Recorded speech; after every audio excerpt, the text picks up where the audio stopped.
Quero começar saudando as duas senadoras, a senadora Fátima Bezerra, a senadora Gleisi Hoffmann, que organizaram hoje uma belíssima audiência pública para falarmos sobre a PEC 241, da ocupação também de escolas por estudantes. Eu acho, viu, senador Medeiros, que é preciso ter humildade aqui, tem que ir lá na ponta, conversar com os estudantes. O senhor vai ver que não tem nenhum estudante manipulado, que eles sabem do que estão protestando, sabem por que estão fazendo aquelas ocupações. Hoje a gente viu claramente isso. Foram vários estudantes que foram falar. E aqui eu digo, e falo aqui para os senadores, nós vamos ter um impasse no país, porque a mobilização estudantil é crescente. Porque, por mais que vocês queiram negar, a PEC 241 é a destruição da educação pública e da saúde pública brasileira. É o desmonte do Estado Social. A PEC 241, que virou aqui no Senado PEC 55, número 55. E que eu espero que na próxima, hoje tivemos audiência pública na Comissão de Direitos Humanos, na próxima terça-feira, dia 8, vai ter uma outra audiência pública envolvendo a CAI e a CCJ, e eu espero que esse Senado Federal, de uma vez por todas, derrote essa PEC. Essa PEC que estão chamando de PEC de fim do mundo, e vou falar sobre ela daqui a pouco. Mas antes disso, eu queria, senadora Fátima, estava lá também sindicalistas, representantes das entidades, da FASUBRA, da ANDES, do CNTE e de várias outras entidades. E eu quero falar aqui sobre uma decisão, ao meu ver, muito preocupante. Eu tenho falado aqui de uma escalada, nós estamos caminhando em direção ao estado de exceção, a um agigantamento do Poder Judiciário. Na semana passada, nós tivemos vários fatos. Tivemos a prisão de policiais do Senado Federal, que o ministro Teori reconheceu que foi excessiva, porque um juiz de primeira instância não podia mandar prender aqueles policiais sem autorização do Supremo Tribunal Federal. Mas nós tivemos duas decisões do Supremo que muito me preocupam, porque o Supremo decidiu tomar o espaço do Poder Legislativo. Duas decisões, uma sobre desaposentação, porque é natural, quando acontece muito, da pessoa se aposentar e, por estar muito apertada financeiramente, a pessoa voltar a trabalhar. Quando volta a trabalhar, ela volta a contribuir para o INSS. Nada mais natural do que aquele recurso que ele contribuiu fosse incorporado na aposentadoria. O Supremo decidiu e disse que não. No outro dia, o Supremo tomou uma decisão relativa à greve no serviço público, dizendo que é obrigação do poder público cortar salário. Não é quando a greve for considerada ilegal, não. É um escândalo, porque várias vezes o Poder Judiciário pode dizer, olha, é ilegal e tem que descontar. Mas não, é obrigatório. Eu pergunto, o que é que eles vão fazer mais agora? Eles estão decidindo colocar uma pauta que não passa aqui no Congresso Nacional para o Supremo Tribunal Federal. Há muito tempo tem a discussão da regulamentação da greve no serviço público. Não avança aqui, é verdade, porque não tem consenso. Agora, eu me impressiono e quero chamar a atenção do Brasil, que está marcado para o próximo dia 9, a discussão da terceirização no Supremo Tribunal Federal. Nós fizemos uma grande mobilização no Senado, da sociedade, e o projeto está parado aqui no Senado, depois de ser votado lá por Eduardo Cunha a toque de caixa na Câmara dos Deputados. As pessoas têm que abrir os olhos. Eu acho que agora, quando o sindicalista vem me procurar, eu digo, não vem aqui não, vai conversar com o ministro Supremo, porque é isso que está acontecendo. Estamos caminhando para uma ditadura do judiciário e está fazendo o papel de ser o condutor da retirada de direitos. Porque a reforma trabalhista, todo mundo sabe que tem muita dificuldade de ser aprovada aqui no Congresso. Escolheram outro caminho, é um escândalo. Eu chamo a atenção desse Senado Federal, do Poder Legislativo. É impossível tratar isso com naturalidade. Quarta-feira que vem, senadora Fátima, dia 9, nosso Supremo, dependendo da decisão, pode existir terceirização ampla, geral e restrita. Isso é um absurdo. Eu quero chamar a atenção do Poder Legislativo.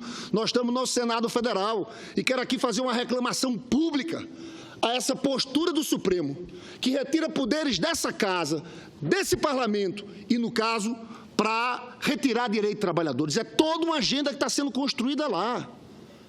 E eu volto a dizer, os movimentos sociais têm sim que se mobilizar e pedir agenda lá para os ministros supremos, antes do dia 9. Tem que haver muita mobilização. Mas eu queria falar sobre a PEC 241, que Vossa Excelência, senadora Fátima, conduziu hoje a audiência pública lá. Olha, eu estou convencido que nós vamos levar o país para um longo período de estagnação. Longo. Primeiro, porque não sustenta os discursos aqui dos senadores que defendem esse governo ilegítimo do Temer, que nós estamos com um problema porque houve gastança.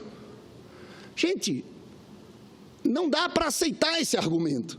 Em 2015 não houve gastança, houve um ajuste fiscal, houve contenção fiscal. O problema se deu justamente por frustração de receitas e pelos juros.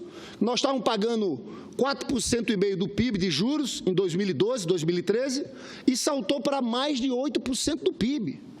Esse é o problema. O problema fiscal vem da desaceleração econômica. Qual o remédio que eles aplicam? Um plano de austeridade que vai piorar a situação fiscal. Porque em todo lugar do mundo, senadora Fátima, foi assim. É porque tem gente que não sabe, mas quando você corta 1% do PIB de gastos, você tem um reflexo na economia, um efeito multiplicador de 1,5%. Então, cada 1% que se tira do PIB de gastos, de investimento em educação, de investimento em saúde, de investimento em gasto social, a economia desacelera mais ainda. Então, o que é que nós vamos fazer com esse plano de austeridade a longo prazo? Vamos aprofundar a recessão. Aprofunda a recessão, diminui a receita e aumenta a dívida. É isso que está existindo. Nós estamos nesse ciclo vicioso, inclusive desde 2015. Eu já era um crítico disso aqui quando o Levi estava na Fazenda, que a gente fez um ajuste do tamanho do mundo que deprimiu a economia. Então, eles estão fazendo isso, e estão fazendo isso para 20 anos. É de uma ignorância impressionante. Lugar nenhum do mundo está nesse caminho mais de super austeridade. É um suicídio. E aí não adianta, nós já estamos chegando a 6 meses do governo Temer. Não adianta eles ficarem passando, dizer, culpa do governo, culpa do governo. Eu pergunto, qual a medida concreta para retomar o crescimento econômico por parte desse governo? Nenhuma, porque essa PEC 241, agora PEC 55, em vez de retomar o crescimento econômico, piora a recessão econômica. Nenhuma medida. Nenhuma. O que nós tínhamos que fazer, ao contrário do que dizem eles, é num momento como esse, em que as empresas não estão investindo, num momento como esse, que as famílias estão endividadas também não estão investindo, era sim aumentar investimento público, aumentar investimento em educação, aumentar investimento em saúde, fazer o caminho oposto. Agora, de um debate eles não têm coragem de enfrentar. Porque mesmo os que acham que o grande problema do país é o problema fiscal, eu não acho isso. Eu acho que a grande questão do país é a retomada do crescimento econômico, porque a gente só vai melhorar a nossa trajetória fiscal com o crescimento econômico. O Lula pegou a dívida líquida em 60% do PIB do governo Fernando Henrique Cardoso, trouxe para 34%. Por quê? Porque o país cresceu. Nós não vamos resolver a situação fiscal enquanto o país não crescer. E não tem jeito de crescer desse jeito. Mas tudo bem. Na lógica deles, que o grande problema do país é o problema fiscal. Eu pergunto... Vamos gastar mais? Vossa Excelência quer falar? Eu concedo a parte de Vossa Excelência. Pode falar. Muito obrigado. Por isso que eu digo que ele é um democrata. Pode falar à vontade. Senador Lindbergh, mas nós já fizemos isso outras vezes. A presidente Dilma, inclusive, fez um aporte. Naquele PAC 2, por exemplo, a presidente Dilma fez um investimento terrível para poder tentar fazer a economia crescer. O que é que as pessoas fizeram? Colocaram esse dinheiro no bolso, houve desoneração, houve todas as tentativas de fazer o país, a economia voltar a aquecer, ser aquecida através de investimento público. Não funcionou. Então, dessa vez, e usa as palavras do Levi, nós precisamos, o campo está todo esburacado, cheio de pedra, nós precisamos aplainar para que os jogadores joguem. Então, vamos aumentar impostos? Também não dá mais, já está alto demais. Então, a saída é justamente o que a população cobrava. Acontece que Vossa Excelência É por isso que eu tenho falado para o pessoal aqui. Nós temos que contrapor o argumento de Vossa Excelência e de mais uns 4 aqui, porque senão nós vamos ganhar aqui dentro do plenário e vamos perder as ruas. É que nem está acontecendo com a reforma da educação. Nós vamos correr o risco de ganhar aqui e perder as ruas. Nós temos que ganhar esse debate porque ele é um debate para o Brasil. Não se trata de apenas um debate retórico. O que acontece? Nós só temos como fazer com uma saída, que é justamente começar a ajustarmos os nossos gastos. Por quê? Porque nós não temos mais credibilidade. Essa que é a grande questão. Muito obrigado. Eu agradeço, Vossa Excelência, mas Vossa Excelência perguntou, deu certo? Deu. Vossa Excelência falou do PAC. Deixa eu te contar. Nós tivemos uma grande crise entre 2008 e 2010. Como é que o Lula combateu aquela crise? Primeiro falou para as pessoas consumirem, houve ampliação do crédito, mas houve, fundamentalmente, aumento do gasto ali. Gasto, leia-se, investimento. Aumento de investimento e gasto social. O Lula dizia uma coisa, é colocar dinheiro na mão de pobre. E isso foi feito no país. E a economia retomou o crescimento. Era isso que tinha que fazer agora. Onde é que nós erramos? Erramos em 2015, no tal do ajuste fiscal, que agora é o mesmo discurso. Só que é como se quisesse fazer o mesmo ajuste fiscal por mais 20 anos. O caminho é fazer aquilo. Era para ter PAC, era para ter investimento público. O investimento esse ano está chegando a 0,7% do PIB, vai ser. Nós chegamos a investir 1,4% do PIB. Era investimento que o país precisa agora. Depois, quando começa a crescer, melhora a situação fiscal. O caminho que Vossa Excelência está propondo, nós não vamos sair desse atoleiro, porque cortamos gasto, pioramos a crise de natureza recessiva, piora a arrecadação, um velho ciclo vicioso. Então, deixa eu te contar, senador Medeiros, esse esquema não funcionou em país nenhum do mundo. Não funciona. Senhores, nós estamos com uma recessão gigantesca e não há nenhuma medida de estímulo ao crescimento econômico. Vossa Excelência me permite senador Ricardo Ferraz, claro. Vossa Excelência fala que o nosso país está mergulhado num atoleiro e acho que não exista nenhum brasileiro que discorde dessa afirmação de Vossa Excelência. A pergunta que faço a Vossa Excelência, agradecendo a deferência pela parte, é que nível e tipo de responsabilidade Vossa Excelência acha que o partido de Vossa Excelência tem com esse atoleiro e que responsabilidade teve os governos de Vossa Excelência que governou o país ao longo dos últimos 13 anos. Vossa Excelência acha que esse atoleiro é obra do acaso? É obra que aconteceu sem que diversos equívocos ou erros de orientação política, não apenas em 2015, mas nos anos anteriores? Ou Vossa Excelência acha que esse atoleiro aconteceu por acaso e faz parte da vida do brasileiro por gravidade? Essa pergunta eu gostaria de fazer a Vossa Excelência. Ou seja, resumindo, qual o tamanho da responsabilidade de Vossa Excelência, do partido de Vossa Excelência e do governo que Vossa Excelência defendeu para essa conjuntura em que Vossa Excelência fala acertadamente o atoleiro vivido pelo povo brasileiro? Olha, senador Ricardo Ferraz, meu partido teve responsabilidade mais menos do que o de Vossa Excelência. O de Vossa Excelência, do senador Aécio Neves, não aceitou o resultado eleitoral desde o começo. 4 dias depois da vitória da presidenta Dilma, contestaram.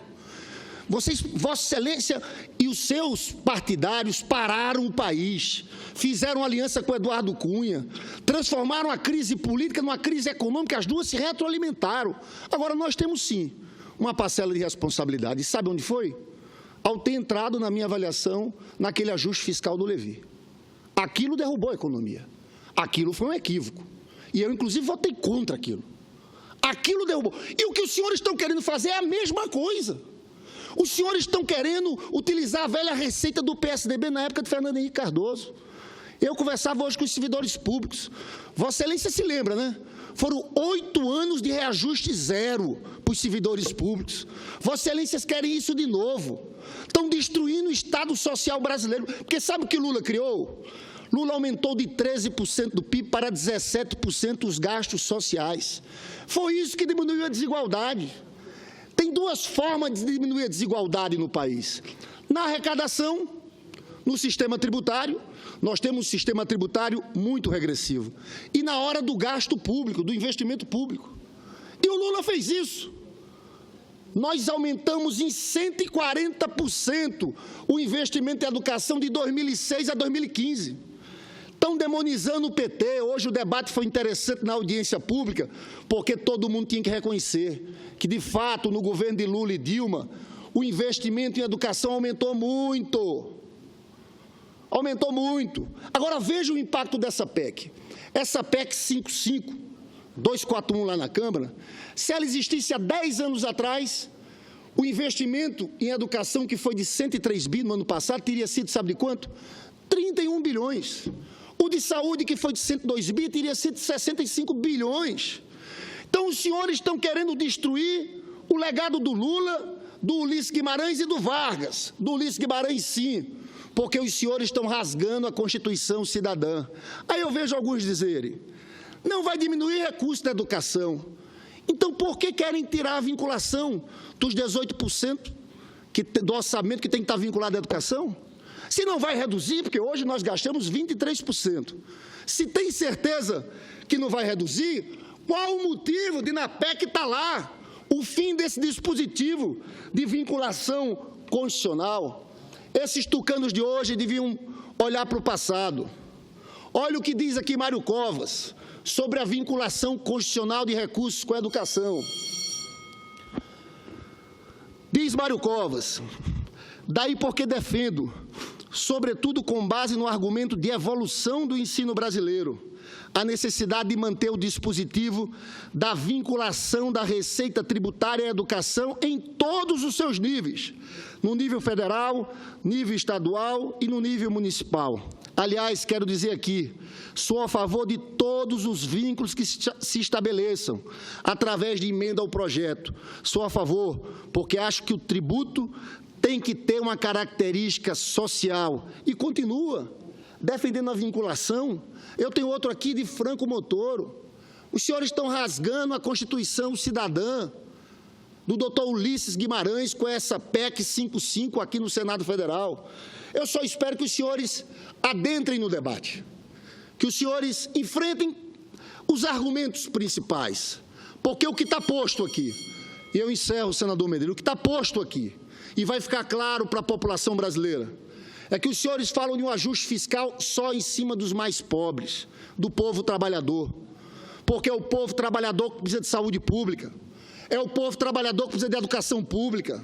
Os senhores estão querendo acabar com o benefício de prestação continuada, a vinculação com o salário mínimo. Quem recebe isso são idosos, acima de 65 anos, são pessoas com deficiência, que recebem 1/4 de salário mínimo. É aí que os senhores estão falando. Cadê uma proposta sequer? Eu cobro isso aqui, para o andar de cima, para os mais ricos. Não! Para os bancos, não tem nada. Para os grandes empresários, nada, que SCAF não deixa. É só em cima do pobre. Qual a autoridade desse governo? Do ministro Gedel Vieira Lima, que se aposentou com 51 anos. Do ministro Padilha, que se aposentou com 53.